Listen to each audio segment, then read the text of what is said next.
آج زبان مزید ہے نعت کہتے ہیں اس کلام کو جس میں محبوب کی تعریف ہو توصیف ہو،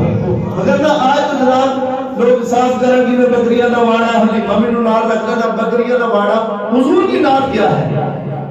سادہ سے الفاظ میں نعت میں شاعر نے قلم اٹھایا، کہا یہ نہیں ہے کہ ایک طرف سے تم فلموں کے گانے لکھو اور دوسری طرف سے جناب یہ حضور کی نعت بھی، کہا نگاہ لطف کرم ہو تو نعت ہوتی ہے، نگاہ لطف کرم ہو تو نعت ہوتی ہے، عطائے پنج تنی ہو تو نعت ہوتی ہے۔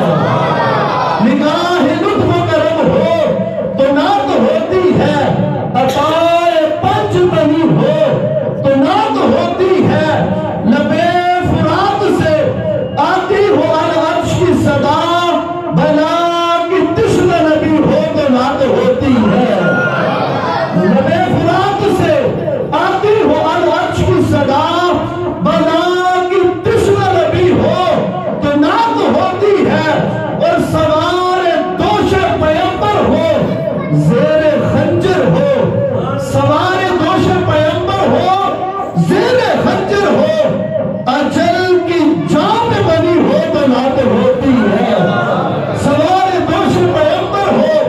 زیر خنجر ہو، اجل کی جان بنی ہو تو نعت ہوتی ہے، اور میدان کربلا سے آ رہی ہے صدا، ارے میدان کربلا سے آ رہی ہے صدا، حسین ابن علی ہو تو نعت ہوتی ہے۔ میدان کربلا سے آ رہی ہے یہ صدا،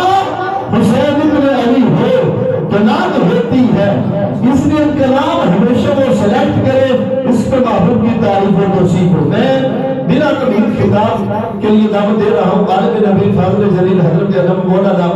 عمران اسد رضوی صاحب، ان کی علامت سے پہلے آپ نے بس اپنی موجودگی کا ثبوت دینا ہے، دونوں ہاتھوں کو بلند کر کے